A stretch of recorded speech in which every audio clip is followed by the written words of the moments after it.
예, 안녕하십니까. 책 읽는 자유인 채널을 운영하고 있는 이선입니다. 오늘 2025년 12월 13일 토요일, 지금 시각은 오후 4시 17분입니다. 자, 오늘 세 번째 시간이죠. 자, 거두절미하고 기독교 성서에 의해 바로 들어가도록 하겠습니다. 자, 동정녀 제9장 낭송문화와 복음서 245쪽 동정녀 마리아 탄생설화와 난생설화. 재미난 것은 동정녀 마리아 탄생설화에 관하여 사도 바울의 서한문에는 일체의 언급이 없다. 그리고 복음서 안에 있는 최고층대의 자료인 Q 자료 속에도 일체 언급이 없다. 다시 말해서 AD 60년대까지만 해도 예수가 순결한 동정녀로부터 잉태되었다는 담론은 전혀 초대교회 내에서 존재하지 않았다는 것이다. 우리나라의 시조설화들을 보면 대부분 알에서 태어난다. 신라 시조 박혁것에도 양산 및 나정 곁 큰 알에서 깨어 나왔다. 박이란 박같이 큰 알에서 나왔다는 뜻이다. 석탈해도 큰 알에서 나왔고, 김씨 시조 김알지는 계림 금괴짝에서 나왔다. 고구려 시조 주몽도 하나님의 아들 해모수의 아들이지만 닷대들이만한 큰 알 속에서 나왔다. 재밌는 것은 백제의 시조 온조는 주몽의 셋째 아들로 입적되어 졸본 부요로부터 갈라져 나왔기 때문에 난생설화가 없다. 유대사회나 한민족 사회나 남성 중심적인 가부장제 권력 구조 사회에서 누구를 시조로 만든다는 것은 반드시 부계를 단절시킬 필요가 있다. 난생도 한 방법일 것이고 처녀 임신도 한 방법일 것이다. 주나라의 시조 후직기도 그 어미 강원이 하나님의 엄지발가락 자국을 밟고서 잉태하나이다. 동정녀 탄생의 한 예다.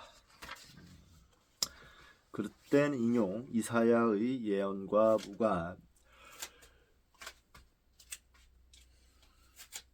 마태복음의 기자는 이 동정녀 마리아의 잉태를 구약의 예언의 성취라 하여 매우 자랑스럽게 이사야서 7장 14절에 인용하고 있다. 보라, 처녀가 잉태하여 아들을 낳을 것이요 그 이름은 임마누엘이라 하리라. 마태복음 1장 23절. 그런데 이것은 완벽하게 단장치의 그릇된 인용이다. 우선 이것은 예수의 동정녀 탄생설화와는 일말의 관련도 짓기 어려운 남북 왕조의 공공한 역사적 정황에서 태어난 예언이다. 아하즈 가로열고 BC 736년에서 716년 제위는 유다 왕국의 12대 왕인데 북조인 이스라엘 왕국이 아시리아에게 전복당하자 매우 비굴하게 아시리아와 타협하면서 생존을 모색했던 인물이다. 그는 이방인 컬트에 탐닉하여 자기 아들을 태워 죽이는 끔찍한 제사를 지내기도 했고, 온 마을 곳곳의 이교도적 선왕당에 분향을 하기도 했고, 아시리아의 상왕에게 참배하러 다메섹에 가 있는 동안 자기가 본 아시리아의 이교재단에 너무 반해서 솔로몬이 만든 성전의 청동재단을 그것의 복제품으로 대치시킨 그런 비굴한 인물이었다. 아하즈는 이렇게 재단까지 아시리아식으로 바꾸어 과잉 충성을 표현하려 했던 것이다. 처녀는 젊은 부인. 이사야는 유다 왕국의 내임금 우시야, 요담, 아하즈, 하스기야를 섬긴 유대민족의 가장 위대한 선지자였다. 상기의 예언은 이사야가 아하즈 왕의 이러한 아시리아 충성주의를 비판하면서 아하즈 왕에게 하나님의 징표가 나타날 것이라고 경고하는 장면이다. 이때 처녀는 성교를 경험하지 않은 처녀가 아니고 바로 아하즈 왕이 새로 맞이한 젊은 부인을 가리킨다. 아하지 왕의 새 부인이 곧 아들을 낳게 될 것이라고 예언하고 있는 것이다. 그 아들의 이름을 임마누엘 가로열고 하나님께서 함께 하신다는 뜻 가로 닫고 이라 하리라고 한 것은 딴 뜻이 아니라 내 아들은 너와 같이 아시리와 이교 숭배를 하는 그런 못된 짓을 하는 인간이 아니라 하나님께서 우리와 함께 계시다고 확신할 수 있을 만큼 항상 하나님을 공경하는 절대신앙의 인물이 될 것이라는 예언을 하고 있는 것이다. 그런데 왜 이런 오류가 발생했을까? 그것은 마태복음의 저자가 이 구절을 히브리 성경을 읽고 인용한 것이 아니라 셉추아진트 가로 열고 구약의 알렉산드리아 시라버역 가로 닫고 아진트를 읽고 인용했기 때문이다. 셉추아진트가 그것을 처녀로 오역했던 것이다.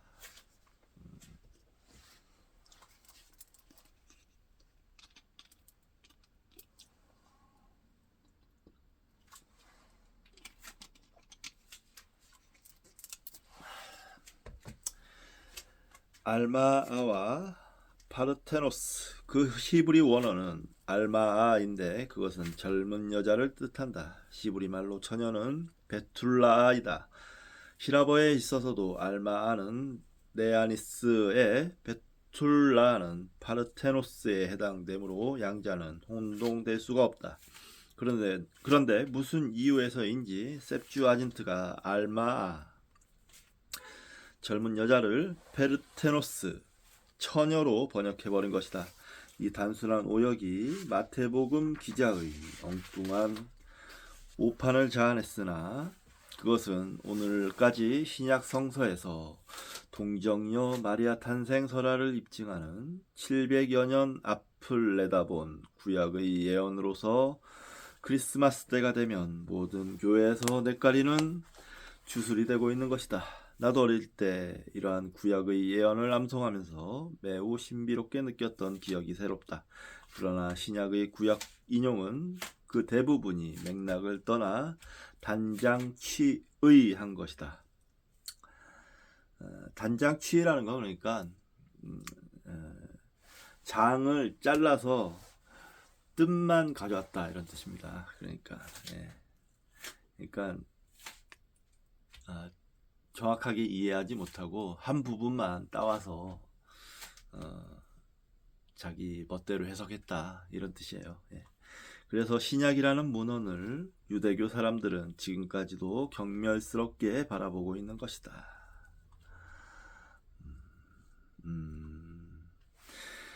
그렇겠군요. 유대교 입장에서는 저 바보 같은 놈들이 엉뚱한 짓을 해대고 있다고 그렇게 비판할 만하네요.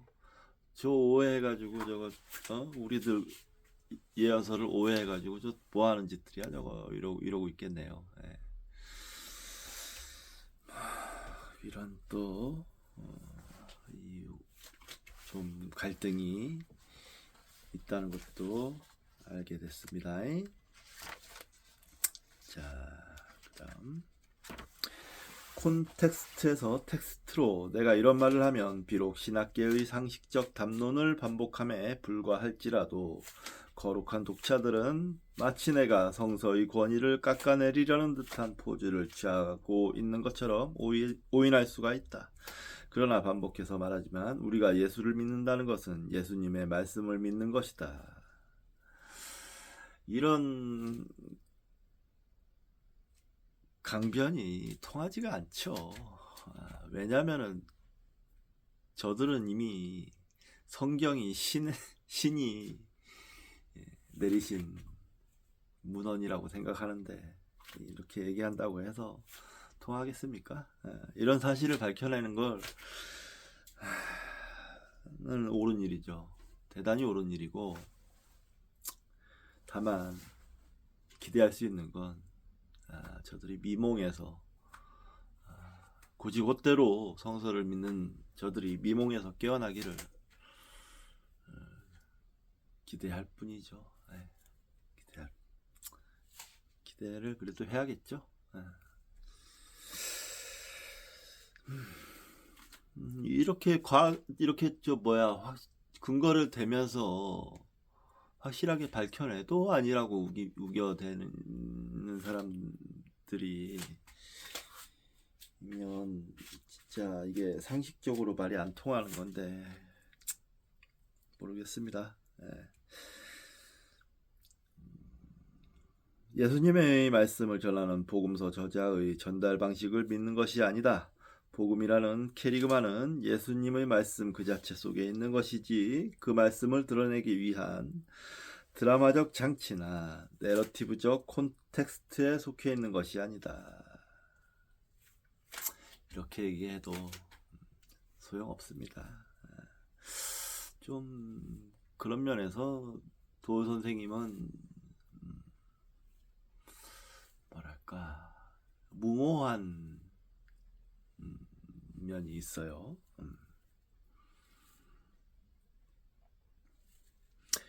우리는 콘텍스트가 아닌 텍스트 그 자체로 진입해야 하는 것이다. 만약 예수의 자기 이해에 있어서 예수님 스스로 나는 순결한 처녀의 몸에서 태어났다라는 말씀으로 당신의 하나님의 아들됨을 선포하고 있다고 한다면 우리에게 동정녀 탄생은 의미 있는 캐리그마가 된다. 그러나 예수는 단 한마디도 그러한 자기 이해를 내비친 적이 없다.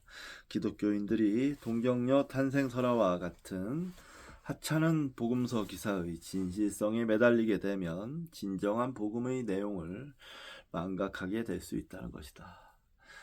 이게 잘 생각을 해보십시오. 전에도 한번 말씀드렸지만 동정녀 마리아가 그래요. 마지로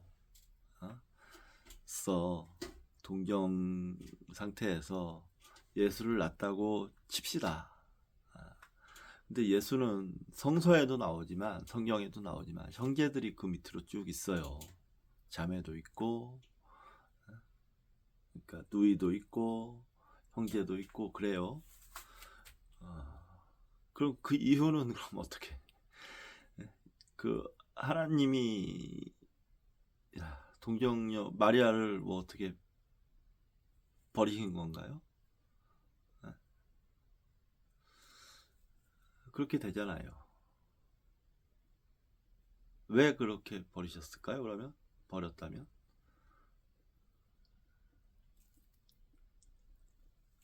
또 뭐라고 이야기를 하겠죠. 뭐 예수의 사역을 도와라 뭐 어쩌고 뭐 이런 식의. 너무 지저분해지지 않습니까? 그러면 좀 이야기는 신화는 신화로서 받아들여야 합니다. 사실로서 받아들이지 말고 제발 부탁이니까 신화는 신화로서만 받아들이고 해석이 돼야 됩니다. 아마도 동정녀 탄생 설화는 예수의 성스러움, 홀리를 강조하기 위해서 나왔다. 그냥 그 정도로 이해하고 넘어가는 게 맞습니다. 그게 아니고 뭐 사실이다 이런 식으로 돼버리면 엉망진창이 되는 거예요. 자, 여자여 가정과의 거리. 사복음서에 나타난 예수는 모두 자신을 그의 가정으로부터 분리시킨다. 그의 가까운 친속들은 모두 예수를 미친놈이라고 생각했다. 마가복음 3장 21절. 예수는 모친 마리아를 엄마라고 부르기를 꺼려한다. 엄마와 아주 가까이 있을 수밖에 없는 잔치집 같은 이 무러운 자리에서도 여자여 당신이 나와 도대체 무슨 상관이 있나이까. 이건 요한복음에 나오는데 저는 요한복음은 믿지 않는다 그랬어요. 역사적 사실이나 이런 걸로. 그래도 이런 대목이 나왔다는 건 좀 중요한 어떤 중요한 함의를 가지고 있다고 생각합니다. 라고 아주 가혹하게 잘라 말한다. 십자가 위에서 죽어가면서도 애처롭게 쳐다보는 엄마에게 엄마라는 다정한 말을 건네지 않는다. 여자요, 보소서, 아들이니이다. 단지여, 여자여 라는 거리 있는 호칭을 썼을 뿐이다. 이것도 뭐 요한복음에 나온다는데요. 뭐 요한복음을 작성한 사람들이 어떤 그런 뭐랄까 세속주의에서부터 멀어져가는 맥락이 있었겠죠. 그러니까 이런 식의 대사가 있었을 거라는 생각이 드네요.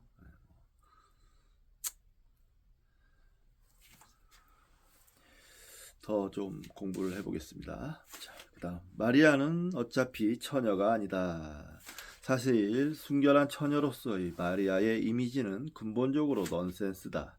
마가복음 6장에는 예수가 자기 고향 나사렛으로 갔을 때 안식일에 회당에서 지혜로운 언사와 막강한 권능을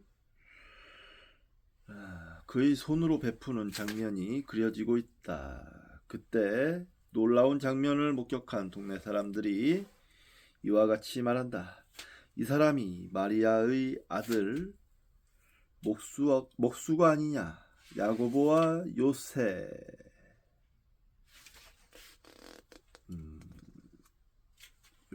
요셉이라고도 표기하나 봐요. 유다와 시몬의 형제가 아니냐. 그 누이들이 우리와 함께 여기서 살고 있지 아니하냐 하고 예수를 배척한지라. 마가복음과 마태복음에 나오는 이야기입니다. 분명 예수에게는 사형제가 있었다. 야고보, 요새, 유다, 시몬, 그리고 누이들이라는 복수로 보아 최소한 2명의 자매가 있었다. 그렇다면 마리아는 최소한 예수를 포함하여 7명의 자식을 낳았다. 예수를 성령으로 잉태하여 낳은 것처럼 남은 6명의 자식도 다 성령으로 잉태하여 낳지는 않았을 것이다. 6명의 자식은 분명 남편 요셉과 동침하여 낳았을 것이다. 마리아가 영원한 동정녀가 될 수 없다는 것은 성서의 기사 그 자체에 의하여 너무도 명백한 것이다. 그렇죠.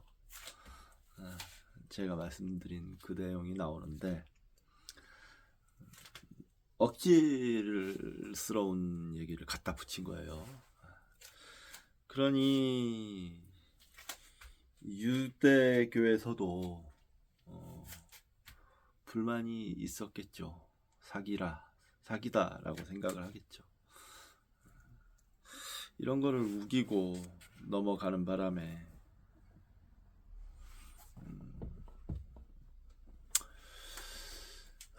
글쎄요, 우긴 사람이 잘못인지 그 우긴 것을 받아들이는 사람들이 잘못인지 생각해 봅시다. 이제 인류가 어리석음에서 벗어나야죠. 깨어납시다.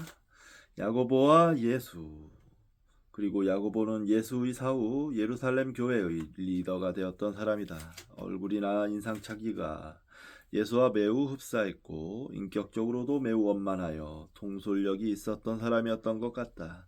역사적 예수를 말하는 어떤 학자들은 예수가 죽은 후 제자들에게 다시 모습을 보인 그 부활한 예수는 예수와 똑같이 생긴 야고보가 예수의 사후 교단을 수습하기 위하여 위로 방문하러 다닌 스토리들이 와전된 것이라고 말한다. 이게 저는 차라리 신빙성이 있다고 생각합니다. 예루살렘 교단은 그렇게 해서 야고보에 의해서 성립했던 것이다. 헤롯 왕도 예수의 소문을 듣고 자기가 목을 벤 요한이 다시 살아났다고 믿고 호들갑을 떨었다. 마가복음, 누가복음, 마태복음에 다 나오네요. 예수를 사모하던 사람들이, 그에 대한 애정이 사모치던 사람들이 야고보를 보았을 때 예수가 살아 돌아온 느낌을 가졌으리라는 것은 쉽게 상정할 수 있다. 초기 교부들의 증언에 의하면 예수의 동생 야고보는 금욕주의자였으며 주색을 철저히 금하였으며 자기 몸에 일체 자기적 행위를 가하지도 않았기에 면도도 하지 않았다고 한다. 그러나 신비적이지 않고 매우 합리적인 그러면서 내공이 강했던 사람으로 알려졌다. 그런데 성서는 이런 방식으로 접근하면 사실에 접근하기는커녕 점점 그 본질로부터 멀어져만 간다는 것이다. 예수의 동정녀 탄생을 정당화하기 위해서는 누가가 그리고 있는 것처럼 물론 예수는 마리아가 낳은 첫 아기가 되어야 한다. 누가복음에. 그러나 야고보의 의젓한 리더십을 상고해 보면 야고보가 예수의 동생이 아니라 형이었을 수도 있다. 예수라는 동생의 사역과 순환의 삶을 이해하고 소리 없이 후원한 인물이었을 수도 있다. 그렇게 되면 동정녀 탄생을 고집하는 한에 있어서는 예수는 필경 사생화가 되어버리고 만다. 사기의 저자 사마천은 공자를 세가 속에 존엄하게 그리면서도 그가 숭양홀의 사생아임을 명백하게 밝히고 있다. 안시녀와 야합해서 낳았다고 했으니 정식 결혼 절차를 밟지 않고 들판에서 그냥 교합하여 낳은 자식이라는 뜻이다. 성서의 왜곡. 물론 복음서의 기자들에게 그런 사실의 기록은 전혀 고려의 대상이 아니다. 그러나 복음서가 헬라 세계에 퍼지자 이미 2세기 중엽이면 동정녀 마리아 탄생설에 관한 신랄한 공격이 들어온다. 이방인 철학자 켈수스는 동정녀 탄생설은 단지 예수가 사생아라는 사실을 은폐하기 위해 만든 조작 기사라고 주장하면서 그 당시 갈릴리에 와 있던 로마 병정 판테라라는 사람에게 마리아가 강간당하여 낳은 아기라는 역사적 사실을 설득력 있게 논파하고 있는 것이다. 예, 이런 얘기가 있어요. 무지하게 지금 기독교에서는 화가 날 법한 이야기인데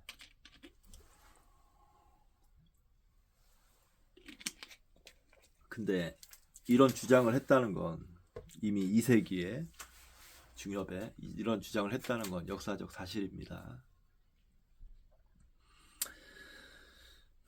초기 교부들은 마리아의 순결한 처녀 이미지를 계속 고집하기 위하여 예수의 다른 형제 자매들은 요셉의 전처 소생이라고 둘러댔고 4세기의 위대한 성서학자 제롬도 이 형제 자매들은 예수의 사촌일 것이라고 둘러댔다.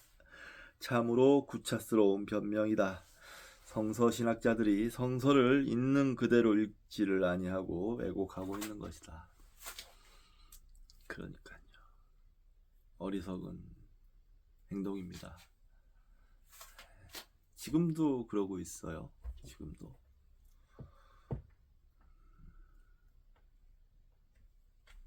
이제 곧 있으면 크리스마스인데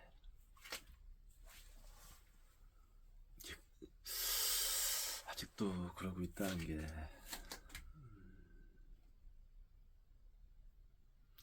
서기 2025년인데 예수가 태어난 지 2025년이 지났는데도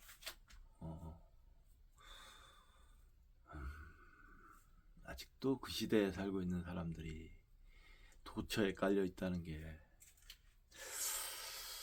참 한심합니다. 한심해요. 자, 마리아 컬트.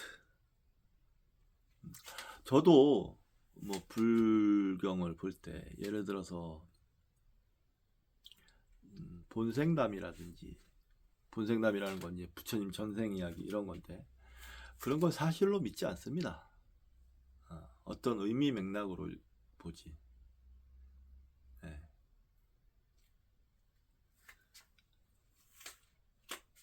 그리고 대승불교의 많은 보살들, 관세음 보살님이라든지,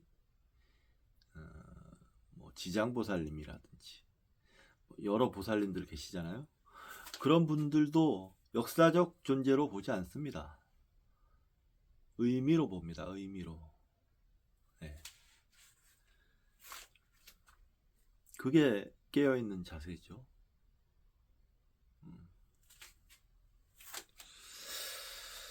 자, 마리아 컬트.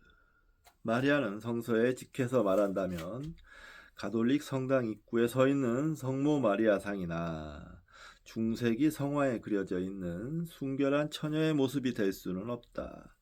최근 KBS 드라마 서울 1945 속에 나오는 고두심 분의 엄마상 정도의 모습이야말로 마리아의 참모습이었을 것이다.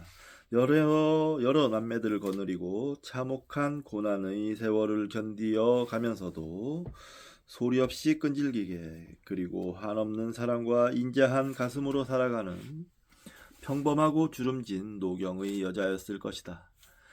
AD 2, 3세기만 해도 2, 3세기에만 해도 초대교회에서 마리아 컬트는 존재하지 않았다.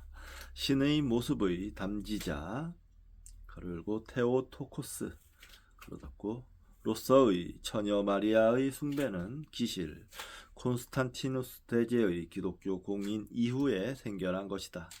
기독교도가 되면 갑자기 많은 이권과 특혜를 누릴 수 있었기 때문에 엄청나게 많은 이교도들이 갑자기 기독교로 개종하여 입교하였고 이들은 소아시아와 근동의 토착적 이교 문화를 기독교로 가지고 들어왔다. 예. 이게 역사적 사실이에요. 예. 이런 걸 이제 또 성경에 써 있으면 그대로 믿고 막 자, 이들은 엄격하게 위계 질서적인 가부장제의 수장격인 남성 유일신 사상에 적응하기 어려운 사람들이 많았다. 선왕당에서 여자 무당들과 뒹굴면서 서왕모와 같은 대지의 여신을 숭배하던 사람들은 순결한 처녀 예수 어머니 마리아의 모습이 신의 어머니처럼 비춰졌고 이것이 토착적인 미스터리 컬트와 결합하면서 점점 독자적인 마리아 컬트로 발전해 간 것이다. 그것은 우리나라 절간에 칠성각이 자리 잡은 것과 완전히 동일한 현상이다. 마리아 컬트가 소피아 그리고 지혜의 여성 의인화 가로닫고 소피아 사상과 결합하면서 동방교회 중심으로 발전하였고 그 극치를 선보이고 있는 것이 그 유명한 콘스탄티노플의 하기야 소피아 즉 현 이스탄불의 소피아 성당이다. 그것은 천상의 지혜를 과시하는 소피아니즘의 대표적 걸작품이다. 즉 찬란한 칠성각이라 해야 할 것이다. 이렇게 보면 뭐 위대한 예술인이 어쩌니 하는 것도 다 착각과 망상에서 비롯된 것이 허다한 것 같아요. 그것도 뭐 그대로 믿는 사람들도 많고 참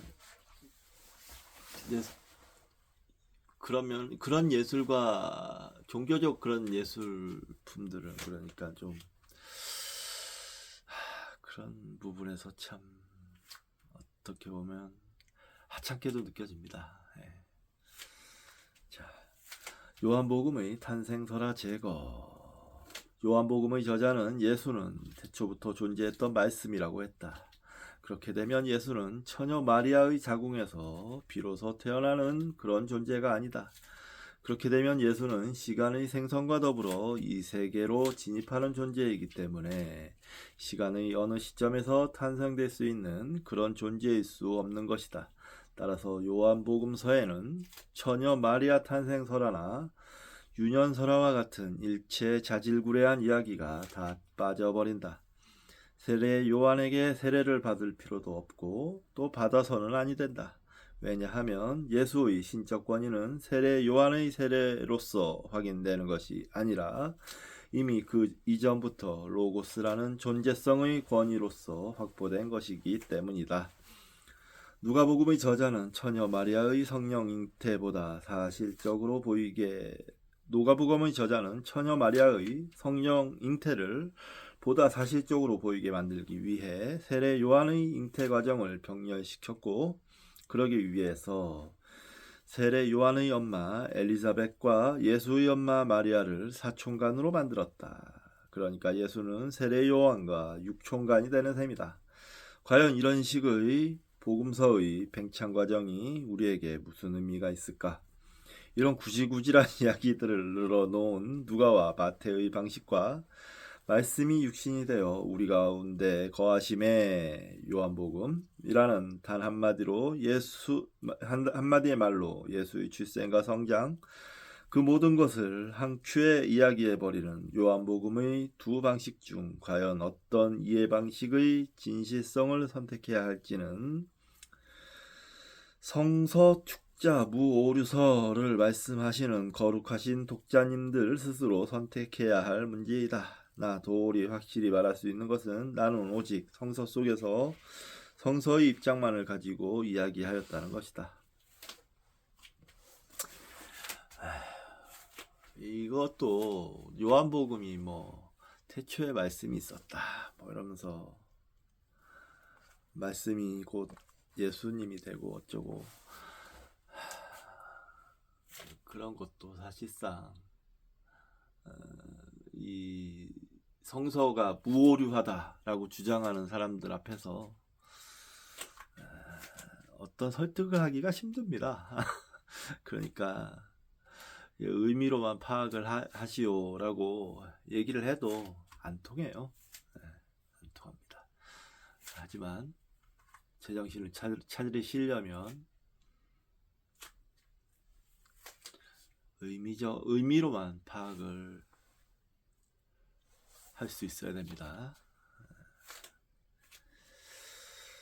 자, 예수의 북의 족보와 북계가 부정된 동정녀 탄생. 재미있는 것은 동정녀 마리아 탄생설화를 얘기하면서도 마태와 누가는 다같이 예수의 족보를 진술하고 있다는 것이다. 마태복음을 열면 이와 같이 시작된다. 아브라함과 다윗의 자손 예수 그리스도의 세계라. 아브라함이 이삭을 낳고 이삭은 야곱을 낳고 마태복음 이렇게 시작하죠. 그런데 누가복음의 족보는 마태와 달리 예수로부터 거꾸로 올라간다. 예수께서 가르치심을 시작하실 때 30세쯤 되시니라. 사람들의 아는 대로 요셉의 아들이니 요셉의 이상은 헬리요, 그 이상은 맏다시요, 그 이상은 레위요, 그 이상은 멜기요 누가복음에 이렇게 나오죠. 족보학에 밝은 한국인들, 왜 성서 족보학의 문제점은 오브름표로 되어 있는데 문제점은 지적하지 않는가, 이런 얘기겠죠. 우리 한국인들이 이 지구상에서 가장 족보학에 관심이 많은 민족이다. 민간 레벨에서 우리처럼 모든 집안마다 장구한 족보를 간직하고 있는 문명은 이 지구상에서 유례가 별로 없다. 그런데 족보는 본시 북의 혈통의 정통성을 과시하기 위한 것이다. 그런데 마리아 처녀 잉태 사실은 바로 북의 혈통을 단절시키기 위한 장치이다. 예수는 하나님의 아들이지 요셉의 아들이 아니다. 그런데 족보는 요셉의 족보다. 참으로 이런 넌센스가 어디 있는가. 그러니까요. 한국인들처럼 족보에 민감한 사람들이 성서를 읽을 때는 이러한 명백한 불일치에 관하여 의문을 제기하지 않는다. 여기에 바로 마태 누가의 고민이 있다. 예수의 출생을 범용한 인간의 출생과는 다른 것으로 그려야 했음에도 불구하고 또다시 예수를 그렇게 황당무계하게 성령의 잉태로서만 제시하기에는 너무도 설득력이 부족했던 것이다. 예수에게 유대민족의 구체적 역사 지평을 부여해야만 했다. 그 역사 지평이란 메시아 대망 사상이었고, 메시아는 반드시 다윗의 혈통에서 나타나야만 했던 것이다. 에휴, 참 엉망진창입니다, 진짜.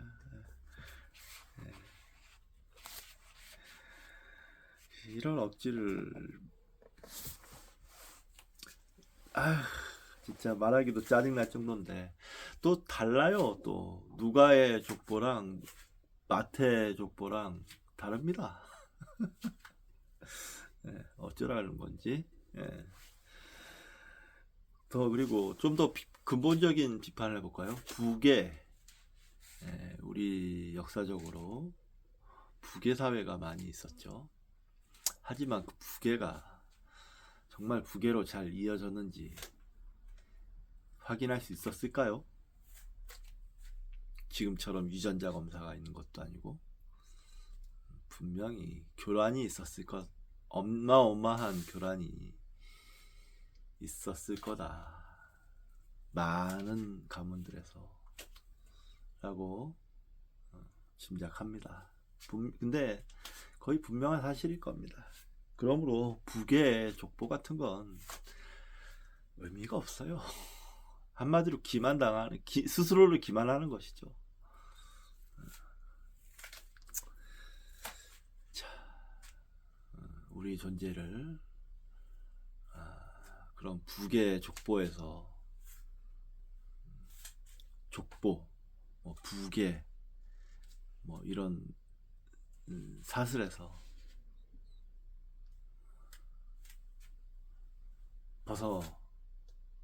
벗어나실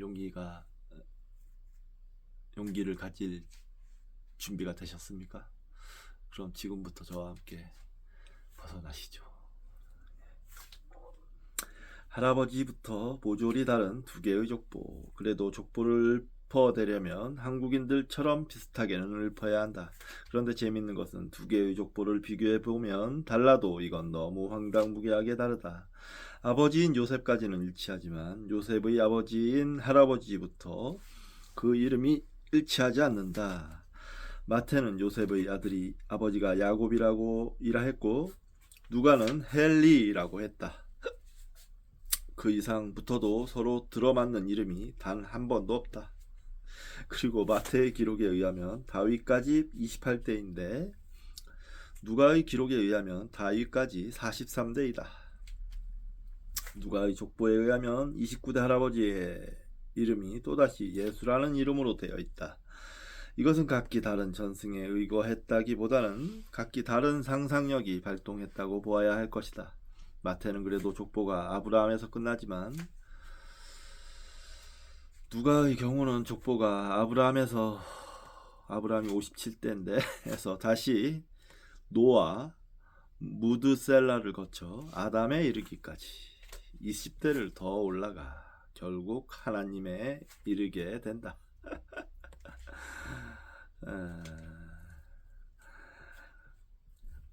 결국 예수의 78대조 할아버지가 하나님이 되는 것이다. 이것은 아무래도 좀 이상하지 아니한가? 예수와 하나님을 인간의 혈통족보로 연결시키다니. 하여튼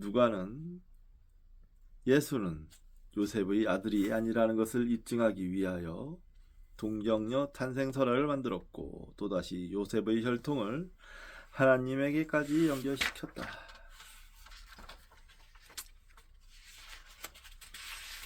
엉망진창이었다는 거죠. 막 그냥 억지를 막 그냥 부렸다는 거예요. 그러니까 한마디로.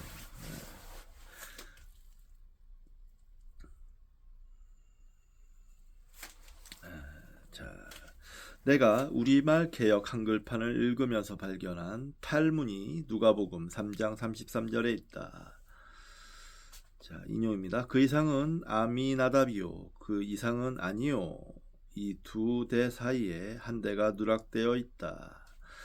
이 이상은 아미나답이요. 이 이상은 아드민이요. 이 이상은 아니가 되어야 한다.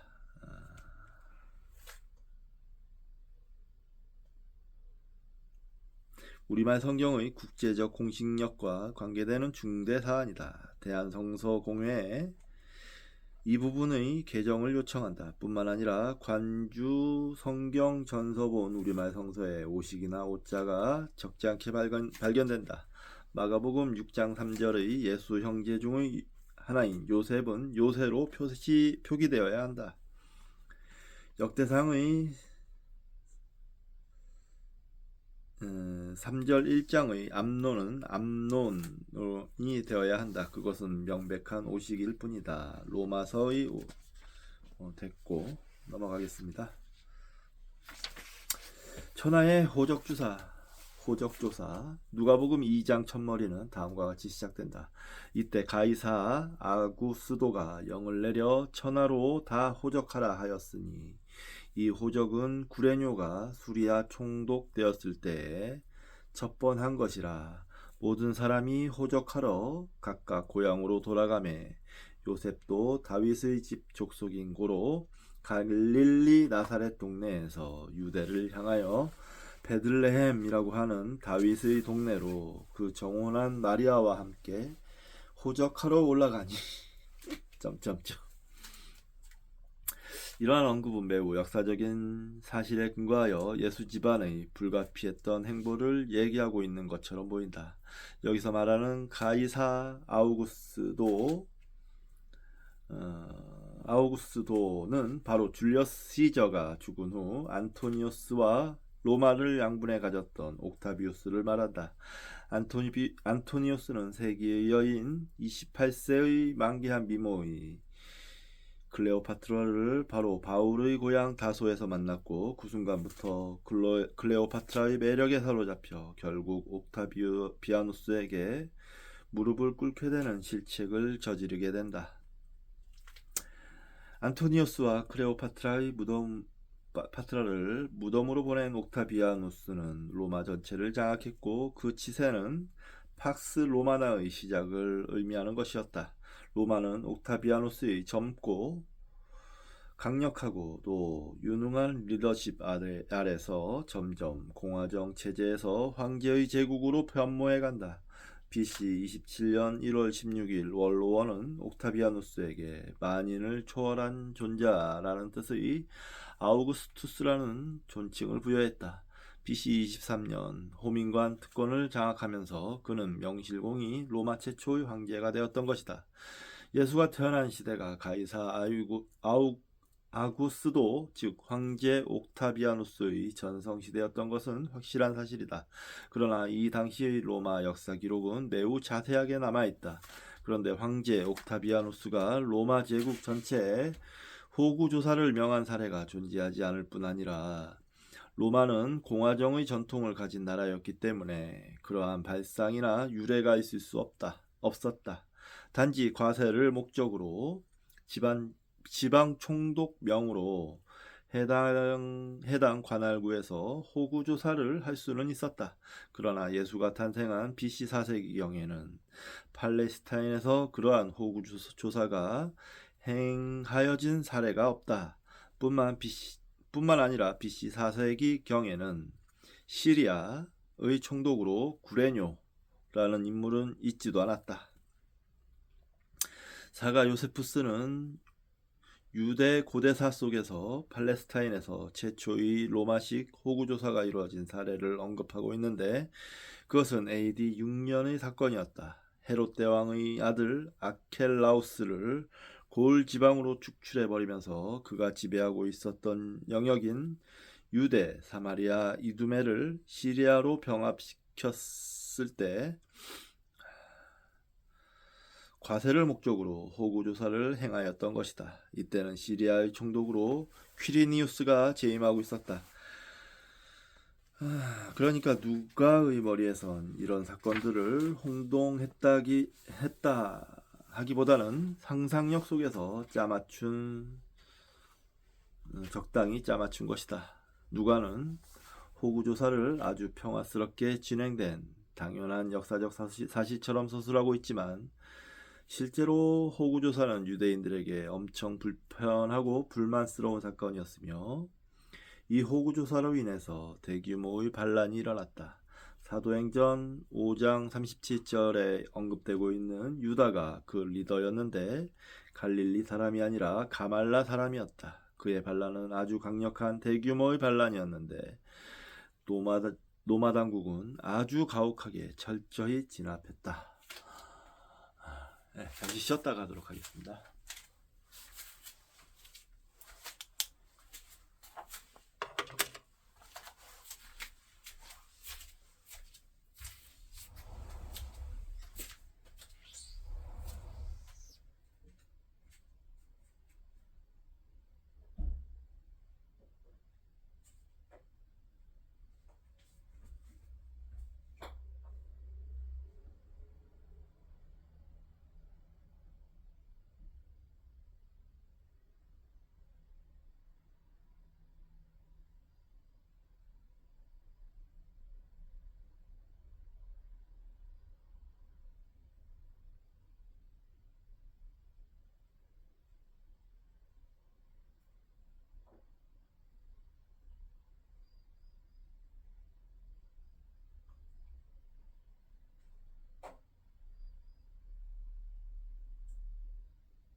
예, 계속 이어서 읽도록 하겠습니다. 원적지 호구 조사는 있을 수 없다. 그리고 누가의 기록이 아주 비상식적이라는 것은 모든 호구 조사는 원적을 중심으로 이루어지는 것이 아니라 어디까지나 조사 대상의 사람이 실제로 거주하고 생활하고 있는 현 주소를 중심으로 이루어지는 것이라는 원칙에 비추어서도 알 수 있다. 호구조사의 목적이 과세인 이상 원적으로 사람을 다 이동시켜서 그 원적에서 모든 식구가 조사를 받는다는 것은 관료 제도적으로도 불가능한 사태일 뿐 아니라 의미 없는 짓이다. 현 주소의 삶의 터전에서 호구조사를 해야 과세가 가능하기 때문이다. 예수와 그의 아버지 요셉은 분명히 나사렛에서 태어나고 성장한 사람들이다. 그런데 예수에게 다윗 혈통의 정통적 후계라는 메시아적 이미지를 부여하기 위해서는 예수는 다윗의 출생인 베들레헴에서 출생해야만 했다.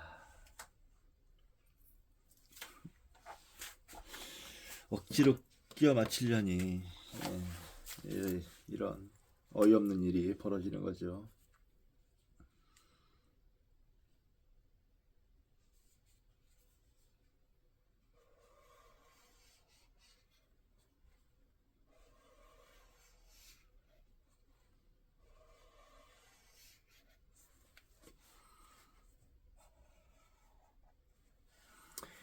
이 유대인들이 그러니까 얼마나 이 자기들 전통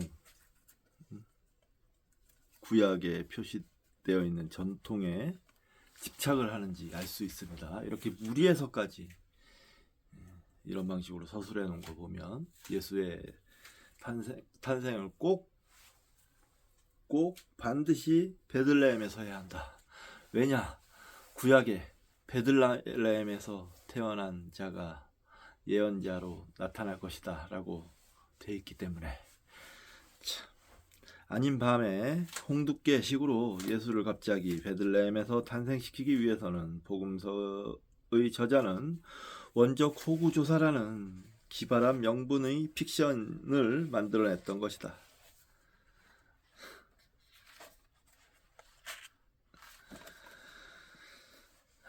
나사렛에서 베들레헴까지는 중간에 사마리아의 험난한 지역을 거쳐서 예루살렘에서 더 남부로 가야 하는 700리 길이다. 옛날에 자동차가 있지도 않았고 목수 신분의 요셉은 만삭에 가깝도록 배부른 마리아를 데리고 터덜터덜 700리 길을 걸어갔을 텐데 그것도 단지 원적 호구조사에 응하기 위하여... 좀 상상하기가 어렵다. 만약 AD 6년의 호구조사를 기준으로 예수의 탄생 연대를 잡는다면 예수의 공생의 사역의 시작은 누가 자신의 진술로 볼 때 티베리우스 황제 15년이므로 누가복음에 나오는 누가복음 3장 1절 예수의 나이는 불과 22세밖에 되지 않는다. 22세의 청년이 제자를 거느리고 천국의 복음을 선포했다는 것은 좀 문제가 있다. 그런데 더욱 재밌는 것은 성서 자체 내에 있는 명백한 증거들이다. 요한복음 7장 41절을 한번 펴보자. 혹은 이가 그리스도라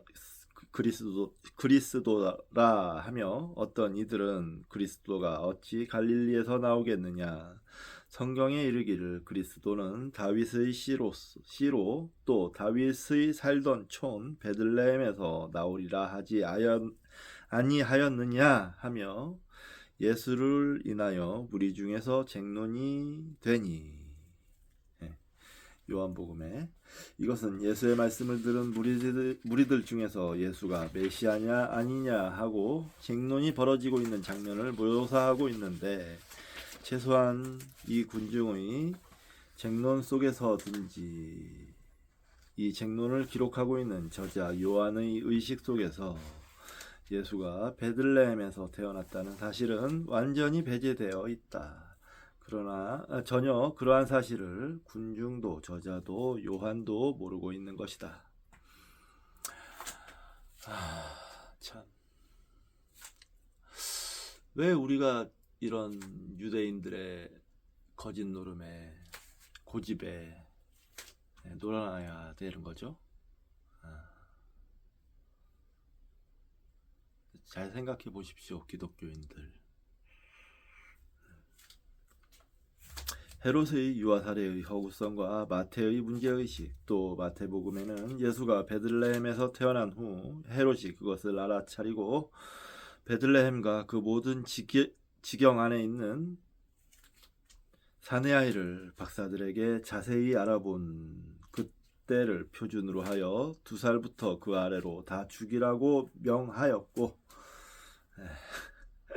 그래서 요셉은 아기와 모친을 데리고 애굽으로 피신해 있다가 헤롯이 죽은 후에야 그것도 베들레헴으로 돌아가지 않고 곧바로 갈릴리 지방의 나사렛으로 가서 살게 되었다고 적고 있다. 그러니까 마태는 예수의 부모가 원래 나사렛 사람이 아니라 베들레헴에서 살던 사람으로 그렸던 것이다. 왜냐하면 마태는 원적 호구조사라는 기발한 아이디어가 없었기 때문에 처음부터 다윗의 고장 베들레헴 사람으로 그렸고, 그것을 정당화하기 위해서 복음서 앞머리를 족보로서 시작하였던 것이다. 그러나 이 식구를 나사렛에 가서 살게 하기 위하여 동방박사와 헤롯의 유아 사례의 드라마를 삽입했다.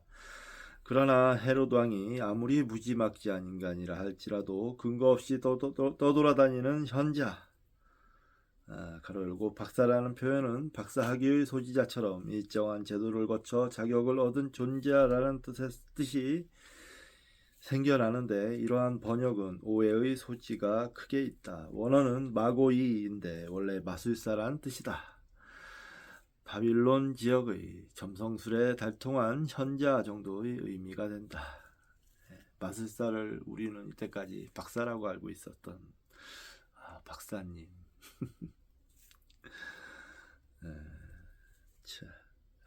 현자의 말 몇 마디를 듣고 자국의 국민을 그렇게 무자비하게 살해한다는 것은 있을 수 없는 이야기이고, 실제로 그러한 역사적 사실은 존재하지 않았다. 여기서 마태가 노리고 있는 것은 예수의 탄생을 모세의 이미지와 오버랩시키는 것이다. 헤롯의 유아 사례는 바로 파라오의 유아 사례를 전이시킨 것이다. 구사일생으로 강문에서 건져진 모세와 구사일생으로 현몽덕에 피신한 예수의 이미지가 또다시 애굽 땅을 배경으로 전개되고 있는 것이다. 여기에 마태복음의 저자의 독특한 인식 구조가 있다. 그는 신약의 캐리그마를 철저히 구약의 맥락 속에서 규정지으려 하고 있는 것이다.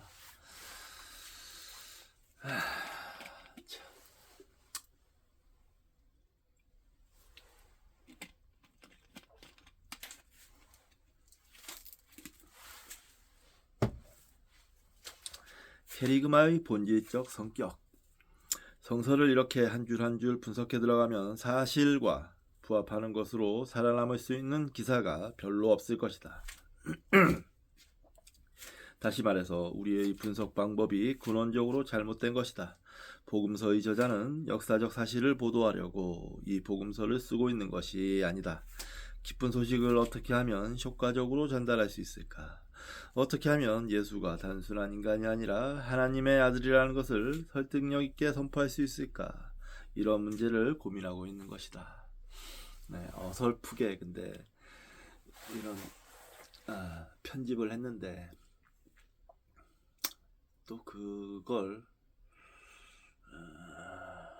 믿음으로 보답하는 사람들이 많이 있다는 게 참 씁쓸합니다. 인간이 얼마나 어리석은가. 그래서 이게 사람들 선동에 쉽게 당하잖아요. 그게 인간의 본질인 것 같기도 해요. 그런 것 같습니다. 우리는 그들 정보의 역사적 근거를 말하기 전에 구성적 창조성을 말해야 한다. 그것은 기억된 역사가 아니라 역사화된 예언이다. 여기서 예언이란 사전의 예언이 아니라, 사전이라는 건 일이 일어나기 전, 사전의 예언이 아니라 사후에 그 예언적 증거를 모색해낸 것이다. 역사적 사실로서의 순환이 예언적 순환으로 발전하고 그 예언적 순환이 또다시 내러티브적 순환으로 구체화되어 복음서에 등장한 것이다.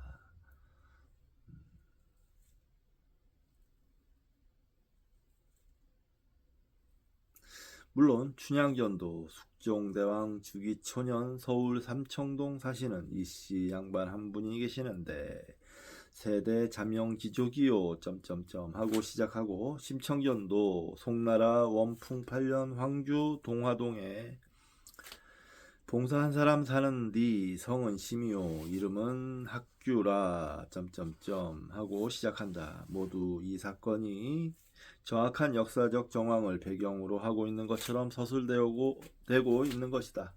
숙종 초년은 1674년이고 원풍 8년은 1085년이다. 그렇다면 우리는 춘향과 심청의 이야기를 정확한 연대기 속에서 뒤져야 할까? 캐리그마의 양식, 물론 내가 이렇게 이야기를 하면 진지한 독자들은 금방 대꾸를 할 것이다. 그렇다면 성서의 기록을 우리는 춘향전과 같은 노래가사의 수준으로 이해해야 한단 말인가?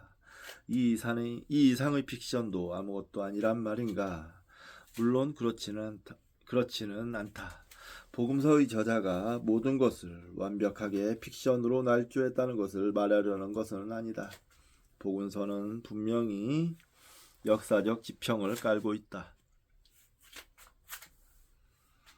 그리고 복음서의 저자들도 예수라는 역사적 지평에서 발생한 많은 구술이나 성문화된 전승들을 충실하게 수집하고 종합하려고 노력했다. 그러나 복음서는 어디까지나 복음서의 양식이 있다는 것이다. 우리는 그러한 양식에 대하여 진위 판단을 내리기 전에 그것을 하나의 양식으로서 이해하여야 한다는 것이다. 2006년 12월 10일 대통령 아무개는 중앙청 앞에서 돌연히 사망하였다라는 기사가 분명히 신문에 났다고 하자, 물론 그 기사가 사회면 기사로 났다고 하면 우리는 사실적 변화에 대한 충격을 느끼면서 그것의 진위를 가리려 할 것이다. 그게 정말 사실인가? 그러나 그것이 신문 속의 소설의 한 줄로 났다고 하면 아무도 그것의 진위를 가리려는 노력을 하지는 않을 것이다. 왜냐하면 같은 언어, 동일한 정보라 하더라도 그것이 표현된 양식의 자리가 다르기 때문이다. 사회면의 기사는 사회부 기자의 육하 원칙에 따른 정확한 기술 양식이 있다. 그러나 소설면의 기사는 살아있는 인물을 패러디한 어떤 문학적 양식에 따라 기술되었을 것이다. 같은 내용이라도 양자의 표현 방식은 매우 다르다. 복음서는 1차적으로 캐리그마라는 양식의 소산이라는 것이다. 그렇죠. 이렇게 봐야죠. 그런 말이 있지 않습니까? 예능을 다큐로 받아들인다, 뭐 이런 식으로. 그러니까 이건 성서, 복음서라는 양식이 따로 있다, 이렇게 받아들이면 될 것 같습니다. 그런 양식에서 역사적 사실을 찾으려고 하면 안 된다. 마치 소설에서 역사적 사실을 찾으려고 하는 것처럼 말입니다. 한마디로 소설이란 얘기예요. 그냥 소설.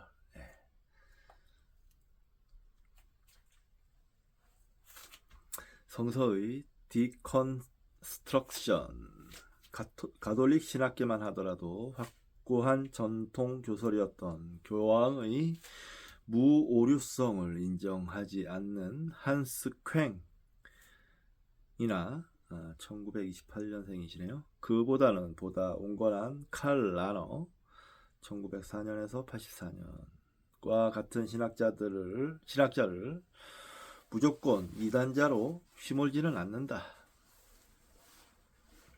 교황의 무오류성이 인정되지 않는다면 당연히 복음서에 대한 복음서 저자의 무오류성도 인정되지 않는다.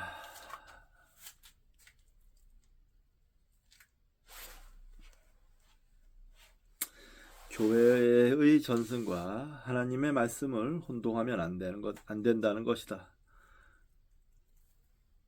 퀸은 복음의 우선권이 인간 문화의 소산인 성서의 우선권을 의미하는 것은 아니라고 주장한다. 복음과 성서는 구별되어야 한다. 복음의 절대적 규범은 성서 안에 있는 예수 그리스도일 뿐이며 성서 자체와 복음이 동일시될 수 없다는 것이다. 복음을 위하여 성서는 항상 해체될 수 있고 또 해체되어야만 하는 것이다. 복음을 컨스트럭트하기 위해서는 성서를 디컨스트럭트해야 하는 것이다. 복음의 핵심과 성서를 구별하는 방법은 무엇인가? 나도 옳은 말한다. 그것은 예수님의 말씀 그 자체로 우리의 실존 그 알몸으로 뛰어들어가는 것이다. 예수님의 말씀을 직접 회우하기 위해서는 그 말씀을 드러내기 위하여 동원한 모든 언어적 표현에 우리는 기만당하지 말아야 한다. 복음서의 핵심은 예수님의 말씀에 있다. 그 말씀을 맥락 지운 내러티브나 콘텍스트나 드라마적 구성에 있지 아니한 것이다. 예수의 말씀과 만나기 위해서는 우리는 언어를 계속 초월해야 한다. 그러나 우리가 만나는 성서는 인간의 언어로 구성되어 있다. 따라서 우리는 언어를 통하여 끊임없이 언어를 벗어나야만 한다. 그래야만 우리는 성령과 해후할 수 있게 되는 것이다. 복음서의 언어의 대강은 캐리그마라는 양식으로 구성된 것이다. 그 양식을 우리는 양식으로서 이해하는 동시에 그 양식을 초월해야 하는 것이다. 그 양식을 버리지 않는 한 우리는 그 양식을 초월할 수가 없다. 버리기 위해서는 이해해야 한다. 성서는 모든 건전한 텍스트 비평의 지평 위에서 합리적으로 토론되어야 하며 그러한 토론 속에서만 복음의 핵심은 드러날 수가 있는 것이다. 그리스도는 역사적으로 축적된 교회의 도구마 속에서는 발견될 수가 없다. 오로지 인간의 경험과 그 경험의 심연에서 나오는 질문 속에서 직접 해오될 수밖에 없는 것이다.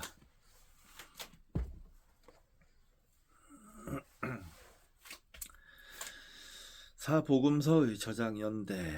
많은 사람들이 복음서의 발전 단계를 마가, 누가, 마태, 요한의 순으로 비정하지만 나는 마가, 마태, 누가, 요한의 순으로 비정한다. 누가복음과 사도행전은 1, 2부작으로 한 사람에 의하여 세트로 저술되었다는 것이 통설이지만 요즘의 연구 성과는 양자가 꼭 동일한 저자의 작품이라고만 볼 수 없다는 견해도 만만치 않다. 그리고 사도행전은 생각보다는 후대의 작품으로 비정되는 경향이 강하기 때문에 누가복음 또한 시대가 그렇게 많이 거슬러 올라가지는 않는다.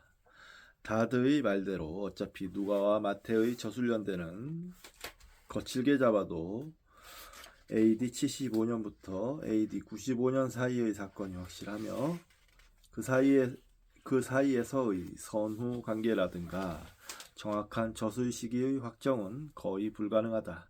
고대사의 기술은 정확할수록 부정확할 때가 많다. 따라서 마태와 누가의 저술 연대는 보는 이의 관점에 따라 상대적 비교 연대가 가능할 뿐이다. 마가의 자료 수집 태도. 나는 마가복음이 로마에서 성립되었다는 설을 받아들이지 않는다. 마가복음의 저자는 갈릴리 사람이 분명하다고 나는 생각한다. 갈릴리 지역의 초대 교회 전승을 충실히 수집하여 예수를 철저히 갈릴리의 지평 위에서 선포하고 있다. 아마 성립 시기는 70년 예루살렘 멸망 직후였을 것이다. 로마 저작서를 주장하는 사람들은 마가가 팔레스타인의 지리를 정확히 모르고 있다고 비판한다. 예를 들면 마가복음 제5장에 예수가 거라사인의 지방에서 귀신 들린 사람을 만나 악령을 추방하는데 그 악령이 돼지 속으로 들어가 2,000마리나 되는 돼지떼가 바다를 향하여 비탈로 내리달아 바다에서 몰사하는 장면이 나온다. 마가복음 5장 13절. 그런데 말하기를 거라사와 갈릴리 바다와의 거리는 60km나 떨어져 있어서 그렇게 돼지떼가 우르르 내려가 죽을 수 있는 곳은 아니라는 것이다. 그러나 이러한 묘사 때문에 마가가 갈릴리 지역 지리를 모른다고 말할 수는 없다. 마가는 타 지역에서 거라사인의 이야기를 듣고 추정했을 것이다. 따라서 거라사인의 지방이라는 표현을 썼어도 그것은 실제로 데가볼리 지역에 속하는 갈릴리 호수의 남동쪽 연안의 작은 촌락을 무대로 한 것이다. 무덤 사이에서 예수와 신들린 사람이 만나는 음산한 장면, 돼지 속으로 신들린 사람의 악령을 집어넣는 장면, 그리고 돼지 축산을 망친 시골 사람들이 손해배상을 청구할 수는 없고 그저 빨리 떠나만 달라고 강구하는 장면, 그 모두가 갈릴리 지역의 토착적 풍속과 분위기를 모르는 사람이면 묘사하기 어려운 장면들이다. 마가가 신앙이 없는 유대인을 지독하게 비판하고 있다고 이야기하지만 마가는 유대 일반, 특히 유대 민중을 비판한 적이 없다. 그가 비판한 것은 그 중의 특정 집단인 율법학자 바리새파 사람들 뿐이다. 하여튼 마가가 갈릴리 사람이며 갈릴리의 토착적 분위기에 젖어 있는 사람이며 갈릴리를 맨발로 걸어다니며 갈릴리에서 자료 수집을 행하였으며 팔레스타인 교회의 정통적 전승과 함께 팔레스타인 북방의 민간설화로서 전해지고 있던 예수에 관한 담론들을 채집하여 결합시켰다고 하는 사실에 관하여서는 타가와 겐조 씨의 논증이 매우 깊이 있고 치밀하고 설득력이 있다.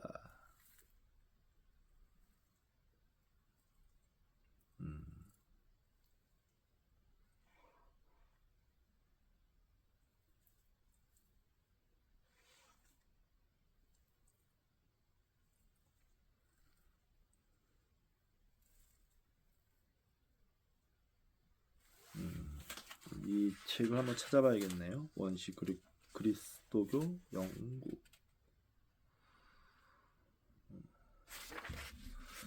자, 뒤에 그림이 하나 있는데요. 바알 신에 대한 그림인데 설명이 있으니까 읽어보겠습니다. 이것이 바로 바알 신이다. 라스삼나에 있는 바알 신전의 BC 14세기 스텔레 부조이다. 왼손에 잡고 있는 나무는 비옥한 초생달 지대의 주목인 삼나무인데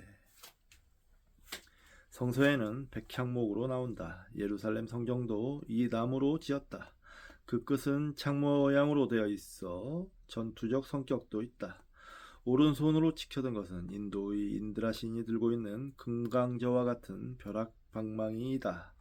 바알이나 제우스나 인드라나 모두 벼락의 신이며 구름을 타고 다니며 풍우기상을 지배하기 때문에 다산성의 상징이며 사랑과 풍요의 신이다. 바알은 가나안의 도착신이며 셈족어로 주인, 남편, 주님의 뜻이다. 이스라엘 사람들은 적과 꿀이 흐르는 가나안에 정착한 이후로는 야훼보다는 이 바알을 섬기기를 좋아했다. 바알은 이집트의 오시리스와 동일시되기도 했다. 바알은 농경문화와 더 밀접히 관련있고 인간적이었고 질투심이 없었으며 너그러운 사랑의 신이었기 때문에 거부감이 없었다. 구약의 집요한 테마는 이 바알 신앙의 어필을 차단시키는 것이다. 그러나 바알이 있었기에 야훼가 의미 있었을지도 모른다. 결국 이스라엘 농민들에게 야훼 신앙을 관철시키기 위해서는 바알의 기상 컨트롤 능력을 야훼 자신이 소유하지 않으면 안 되었다. 바알은 자연의 신이었고 야훼는 초자연의 신이었다. 그러나 야훼 신앙 속에도 바알 신앙적 요소가 깊게 침투해 들어갔다는 사실을 우리는 염두에 두지 않으면 안 된다. 야훼 유의 신앙은 이러한 다이내믹한 신들과의 투쟁 구제 속에서만 의미를 갖는 매우 복잡한 것이었다. 예, 9장까지 다 읽었습니다. 10장은 마태복음과 누가복음인데 이것도 읽어야 되긴 하는데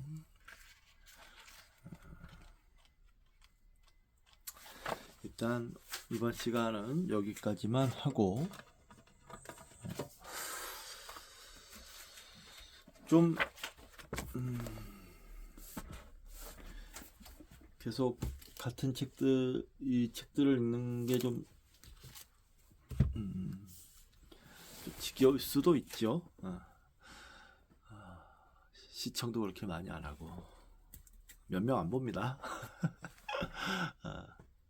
혼자서 하고 있는데 저도 사실 계속 조금 진도가 이렇게 빨리빨리 나가는 게 아니기 때문에 지겨운 면이 조금 있어요. 그래서 다음 시간에는 소설책 말씀드린 대로 필경사 바틀비를 빨리 읽도록 하겠습니다. 재밌게. 자, 이번 시간 여기서 마치도록 하겠습니다. 감사합니다.